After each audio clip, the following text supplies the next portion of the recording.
Hello friends, today we will study about first order reaction यानी प्रथम कोटि अभिक्रिया। ठीक है, तो एक बार मैं फिर से रिवाइज कर देता हूँ। पिछली क्लास के अंदर हम रेट लॉ से चालू हुए थे, यानी वेग नियम से चालू हुए थे। वेग नियम के बाद हमने अभिक्रिया की कोटि पढ़ी। अभिक्रिया की कोटि के बाद हमने प्राथमिक अभिक्रिया और जटिल अभिक्रिया के बारे में अध्ययन किया। जटिल अभिक्रिया के बाद हमने मॉलिक्यूलरिटी ऑफ द रिएक्शन पढ़ी, यानी अभिक्रिया की आणविकता सीखी। फिर हमने अभिक्रिया की आणविकता के बाद मतलब रिएक्शन के टाइप से किया, यानी शून्य कोटि अभिक्रिया, शून्य कोटि अभिक्रिया की अर्धायु, शून्य कोटि अभिक्रिया के लिए हमने वेग समाकलित भी निकाला था, समाकलित वेग समीकरण भी निकाला था। फिर उसके मध्य हमने आलेख भी खींचा। आज हम प्रथम कोटि अभिक्रिया यानी फर्स्ट ऑर्डर रिएक्शन के बारे में पढ़ेंगे, यानी इसकी प्रथम ये हमारे मतलब वे अभिक्रिया का दूसरा प्रकार है, यानी प्रथम कोटि अभिक्रिया। जैसे हमने पहले शून्य कोटि अभिक्रिया के बारे में किया था, उसके बारे में फुल डिटेल हमने जानकारी निकाली और उदाहरण भी देखे थे हमने उसके। आज हम प्रथम कोटि अभिक्रिया का अध्ययन करेंगे। प्रथम कोटि अभिक्रिया क्या होती है कि वह रासायनिक अभिक्रिया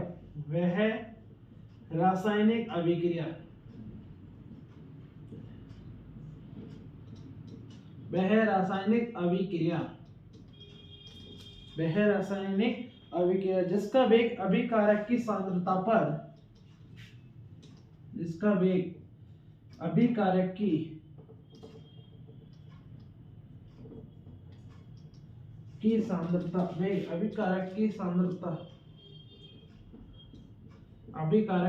देखो, इसकी तुलनात्मक अगर मैं शून्य कोटि अभिक्रिया में करूं तो वो शून्य घातांक के समानुपाती था। ठीक है, शून्य घातांक के समानुपाती था सांद्रता। और ये जो है वह रासायनिक अभिक्रिया जिसका वेग अभिकारक की सांद्रता के प्रथम घातांक के क्या है, समानुपाती है। यानी ये प्रथम घातांक के क्या है, समानुपाती होता है। ठीक है, प्रथम घातांक के समानुपाती होता है। तो ये इसकी क्या हुई, डेफिनेशन हो गई कि अगर मैं शून्य कोटि बोलता तो शून्य कोटि से अगर इसकी तुलनात्मक बात करें तो शून्य कोटि अभिक्रिया वह अभिरासायनिक अभिक्रिया जिसका वेग अभिकारक की सांद्रता के शून्य घातांक के समानुपाती होता है। लेकिन यहाँ तो प्रथम है, यानी प्रथम घातांक जो है वह रासायनिक अभिक्रिया जिसका वेग अभिकारक की सांद्रता के प्रथम घातांक के समानुपाती होता है। तो it's called first order reaction. Okay, अब इसका मान कैसे निकालेंगे। माना कि कोई अभिकारक है, जैसे देखो अगर मैं इसकी समाकलित वेग समीकरण की बात करूं, क्या निकालूं इसका, मैं समाकलित वेग समीकरण। तो समाकलित वेग समीकरण कैसे निकालेंगे, देखो निकलेगा तो वही शून्य कोटि अभिक्रिया की तरह। देखो मान लो कोई उत्पाद है, मतलब क्या हुआ है कि अभिकारक है और वो उत्पाद में चेंज होता है। ठीक है, कोई रिएक्टेंट है वो चेंज होता है प्रोडक्ट में, किसी रिएक्शन का अब रिएक्टेंट है और डायरेक्टली चेंज इनटू प्रोडक्ट। ठीक है, अब इसकी लिमिट से पूछे कि रेट लॉ कांस्टेंट निकालो, तो यानी वेग नियम व्यंजक निकालो। तो मैं लिख दूंगा वेग नियम व्यंजक, तो अकॉर्डिंग टू द डेफिनेशन व्यंजक, अकॉर्डिंग टू द डेफिनेशन व्यंजक क्या निकालूंगा मैं अकॉर्डिंग टू द डेफिनेशन के कि वेग नियम व्यंजक कैसे लिखूंगा इसका कि देखो वेग बराबर के ब्रैकेट में आर। अब 1 की पावर थोड़ी दिखाते हैं, अपन मान लेते हैं कि 1 है। ठीक है, अब मान तो 0 दिखाया था हमने कि शून्य घातांक के समानुपाती है, ये तो 1 की है। अब वेग की जगह हम लिख देते हैं अवकलित, इसका अवकलित वेग समीकरण लिख देंगे। देखो वेग बराबर होता है dr बटे dt। क्या होता है, dr बटे dt, और वो एक इसकी जगह लिखना है। ठीक है, माइनस का dr बटे dt, तो लिख देंगे यहाँ माइनस dr बटे dt बराबर के आर। ठीक है, के आर लिख दिया के आर। अब आर की वैल्यू 1 होती है, तो आर बराबर 1 मतलब बनी है, क्योंकि अब लिखने की जरूरत नहीं है कि आर बराबर 1 है, क्योंकि आर तो है ही पहले प्रथम घातांक के समानुपाती। तो अब आपको यहाँ पे क्या करना है कि dr बटे अब dr है, ठीक है, dr बटे r, इस r को उधर ले जाओ, इस r को उधर ले जाओ, इस r को उधर ले आओ, तो मैंने क्या किया k dt कर दिया, यानी माइनस। ठीक है, माइनस k dt। अब उपरोक्त समीकरण में ये जो समीकरण है इसका सांद्रता तथा सीमाओं के मध्य हम क्या करेंगे, समाकलन करेंगे। तो अपन लिख देंगे सीमाओं के मध्य समाकलन करने पर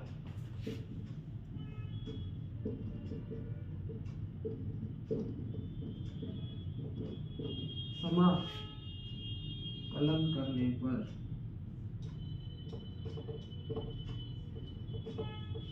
ठीक है, समाकलन करने पर। अब समाकलन जब हम करेंगे तो सीमाओं का करेंगे, ठीक है। तो देखो dr बटे r, अब खां से खां तक करेंगे, लिमिट क्या लगाएंगे, और वो सांद्रता वाली जो मैंने उधर लगाई थी 0 कोटि की, RT R0 बराबर, अब इसकी लिमिट लगाएंगे k dt की, किस खां से लगाएंगे 0 से लेके t तक। तो ऐसा करते हैं k को तो बाहर ले लो और dt को तो ले लो, तो 0 से लेके, ठीक है। अब इसका समाकलन करना है अपन को।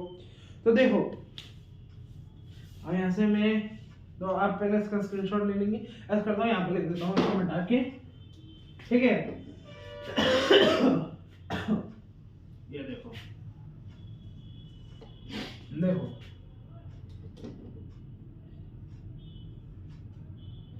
तो आगे यहाँ पे, यहाँ इससे आगे यहाँ पे सॉल्व कर रहा हूँ मैं, ठीक है, जगह कम है इसलिए आप तो सीधे सीधे करते जाना।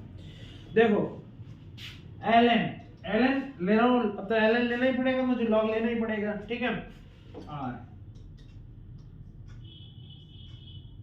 अब लिमिट लगाऊंगा, अब लिमिट वही लगेगी R0 से RT,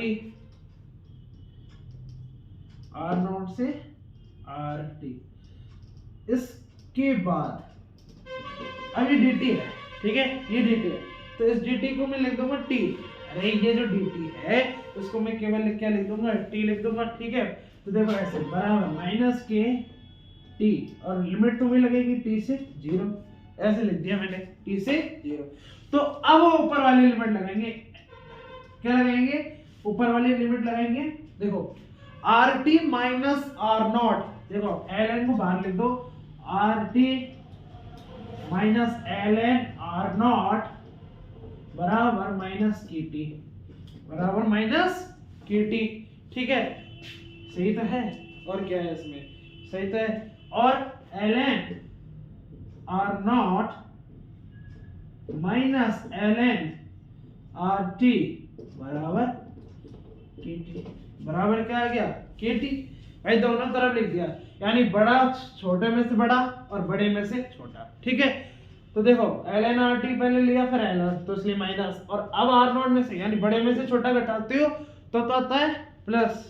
बड़े में ये बड़ा है, ये छोटा है, तो प्लस ही आएगा, ये छोटा है, ये बड़ा है, तो माइनस आएगा, ठीक है, ऐसा आएगा। अब ln को ऊपर ले जाओ, ln, अब इसको क्या लिख दूं मैं, बटे के रूप में लिख दूं, यानी, ठीक है।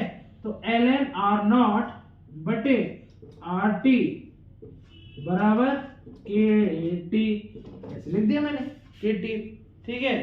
तो अब जो फॉर्मूला बना के आया, K बराबर हाफ, मतलब 1/T, क्या आया, हाफ K बराबर 1/T ln R0 बटे, तो ये समाकलित वेग समीकरण है, यानी ये भी समाकलित वेग समीकरण है, ठीक है। अब इसका अगर मान लिखना चाहो तो मान भी लिख सकते हो आप, इसका मान होता है k बराबर 2.303/t log R0 बटे RT।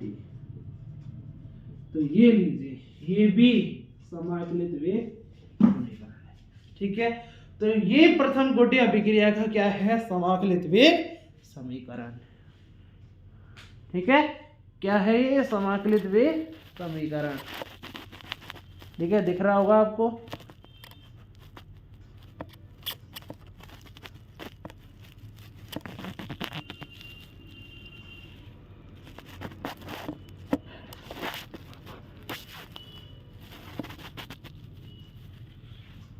ठीक है, तो ये समाकलित वेग समीकरण है। अब इसके मध्य मतलब ग्राफ खींचेंगे, तो आप इसका स्क्रीनशॉट ले लें, ठीक है।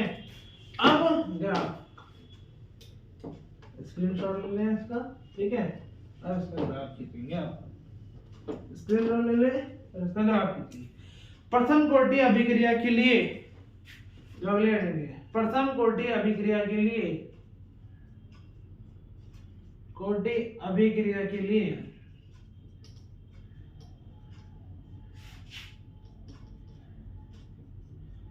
ln RT व T के मध्य आलेख, T के मध्य ln RT व T के मध्य आलेख। ठीक है, अब पहले हम जानते हैं कि प्रथम कोटि अभिक्रिया का, ये तो हेडिंग है, प्रथम कोटि अभिक्रिया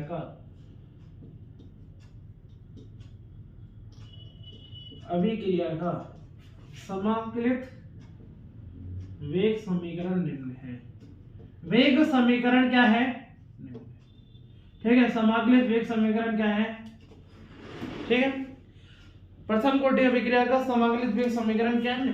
अब लिख देते हैं ln RT minus ln R0 बराबर माइनस KT। ठीक है, माइनस में आएगा KT, तो लेकिन मैं क्या कर रहा हूं, एस ln RT को इधर ले जाऊं और माइनस की KT को इधर ले जाऊं, समझ गए? तो देखो ln RT माइनस बराबर minus KT plus ln R0 ln। ठीक है, तो उपरोक्त समीकरण जो है वो y बराबर माइनस mx प्लस c के क्या है? समतुल्य है। यानी ये सरल रेखा का समीकरण है, यानी ये जो y बराबर mx प्लस c है ये क्या है? समतुल्य है। यानी जब हम ln और RT के मध्य जब ग्राफ खींचेंगे तो एक हमें सीधी रेखा प्राप्त होगी जो इस रेखा का, यानी ग्राफ खींचने पर, यानी ln RT व T के मध्य ग्राफ खींचने पर,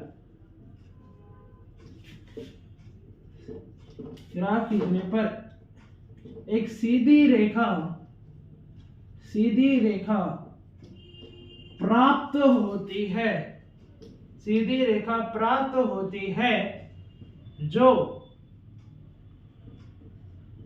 है ना, सीधी रेखा प्राप्त होती है। इसके बाद जो इस रेखा का ढाल, इस रेखा का ढाल माइनस के तथा अंतःखंड, इसका अंतःखंड तो कौन सा होगा? ln R0 के बराबर होता है, के बराबर होता है। ठीक है, अब जब अपन ग्राफ खींचेंगे तो ग्राफ खींचने पर देखा क्या रेखा प्राप्त होती है। देखो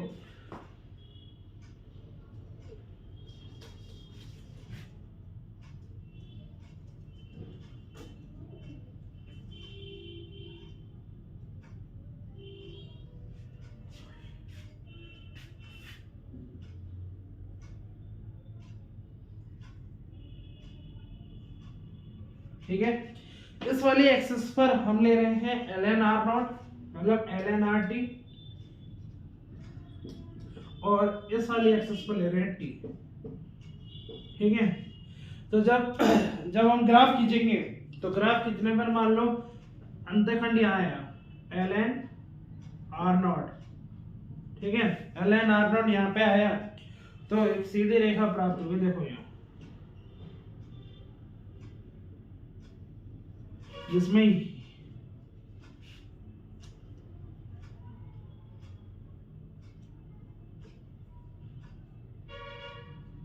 ये रेखा का क्या है? ढाल क्या है?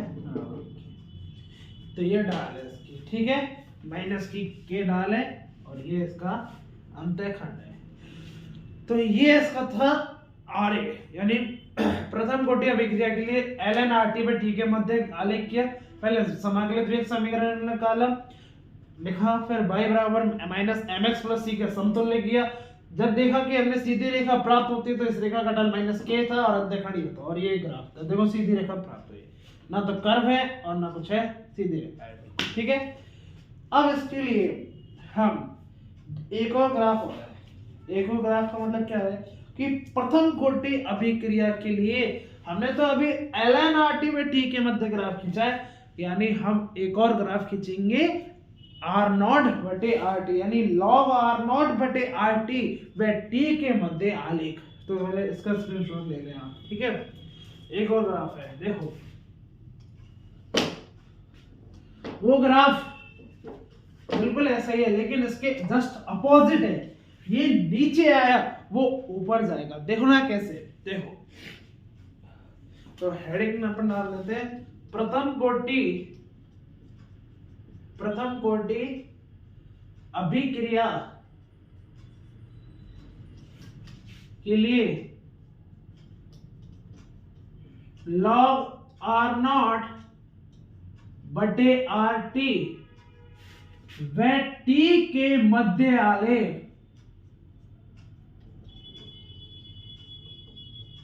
टी के मध्य आलेख, ठीक है। टी के मध्य आलेख, इसके मध्य आलेख, ठीक है। तो प्रथम कोटि अभिक्रिया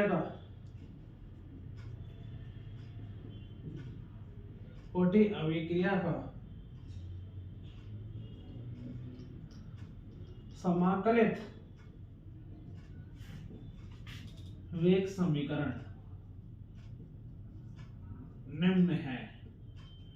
अब की बार हम दूसरा वाला ले रहे हैं, यानी अपन ले रहे हैं k बराबर 2.303 upon T log R0 upon RT, ये वाला ले रहे हैं, ठीक है।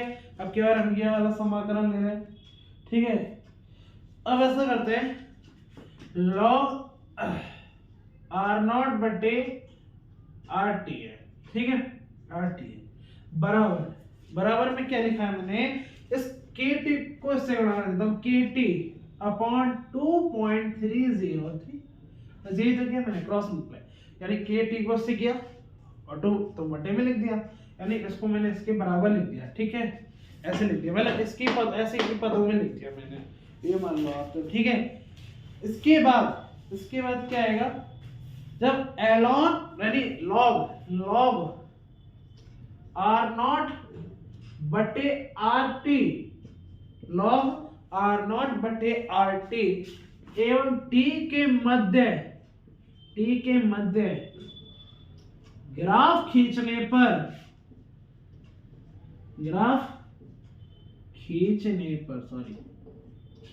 पर जब हम इन दोनों के मध्य ग्राफ खींचेंगे तो एक सीधी रेखा प्राप्त होगी।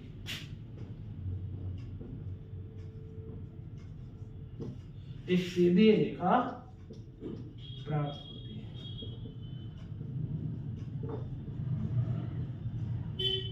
ठीक है। कौन सी रेखा प्राप्त होती है, सीधी रेखा। जो इस रेखा का ढाल बताए, इस रेखा का ढाल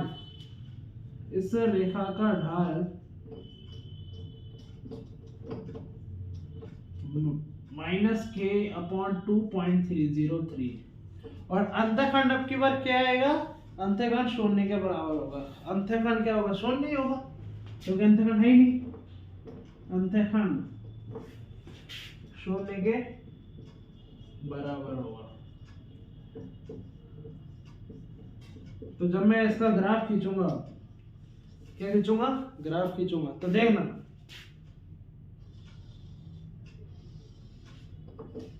ज्यादा लंबा हो गया है ना, देखो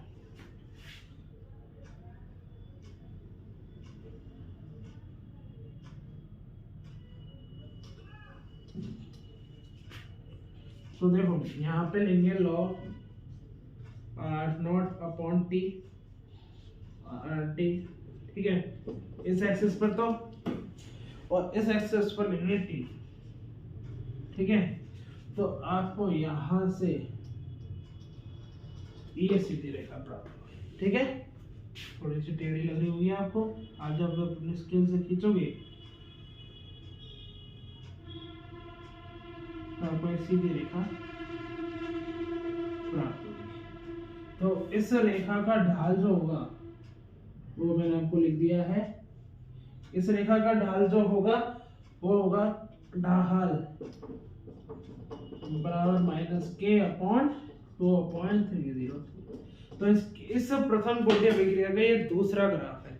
एक जो हमने लॉग ln RT बटे ln RT और t के मध्य खींचा, और एक खींचा log R0 बटे RT के मध्य। ठीक है, तो ये था। अब हम इसके बाद प्रथम कोटि अभिक्रिया की अर्धायु निकालेंगे। ठीक है, तो आप इसका भी स्क्रीनशॉट ले लें। ठीक है,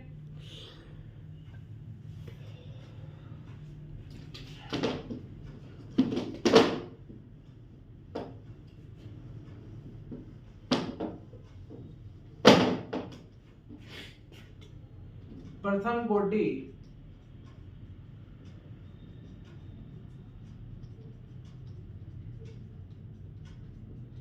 अभिक्रिया की अर्धायु। ठीक है, प्रथम कोटि अभिक्रिया की अर्धायु। प्रथम कोटि अभिक्रिया की अर्धायु निकालने के लिए वेग स्थिरांक वही लिखना पड़ेगा, वेग स्थिरांक। ठीक है, अब वेग स्थिरांक को निम्नलिखित समीकरण द्वारा लिखा जाता है। तो कैसे लिखेंगे, देखो, प्रथम कोटि अभिक्रिया, प्रथम कोटि अभिक्रिया के लिए वेग स्थिरांक निम्नलिखित है।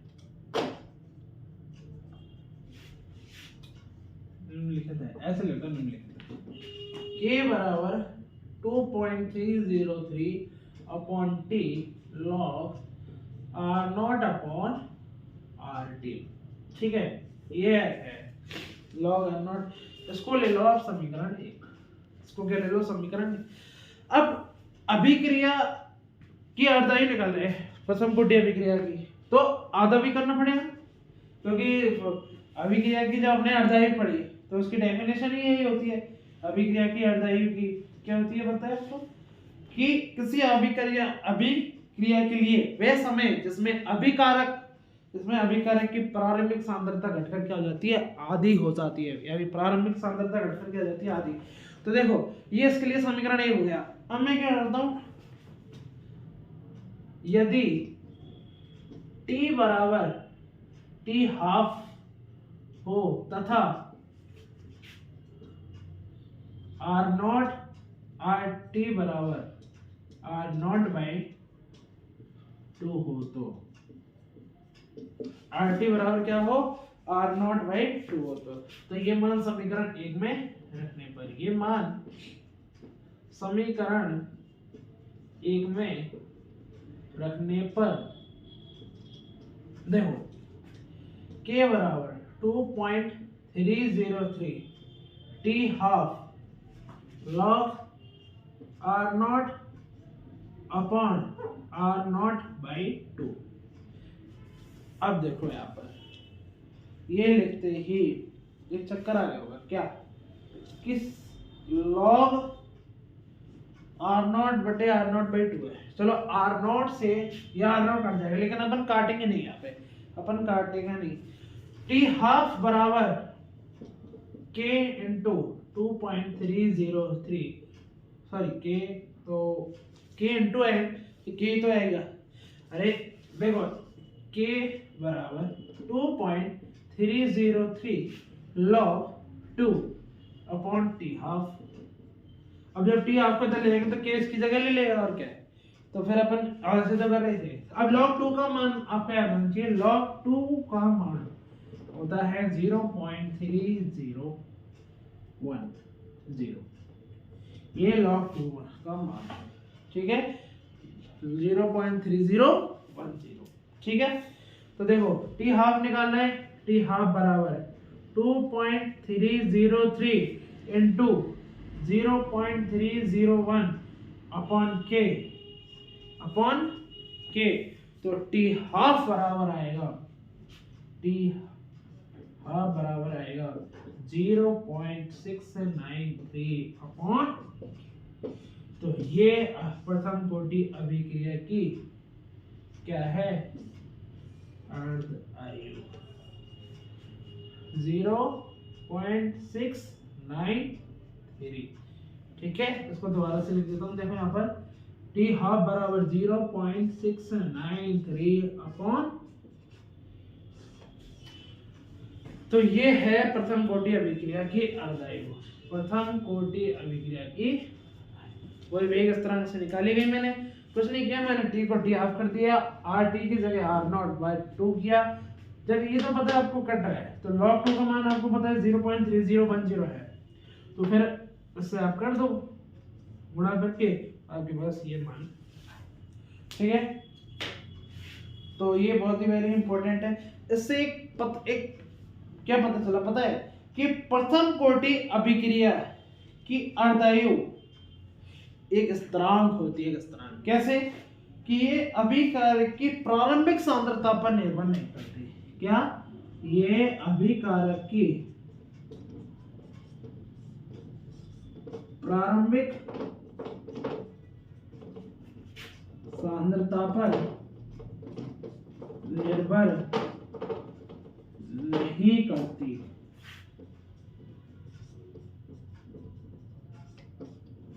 ठीक है,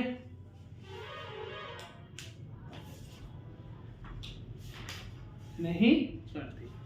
तो आज के लिए इतना पर्याप्त है।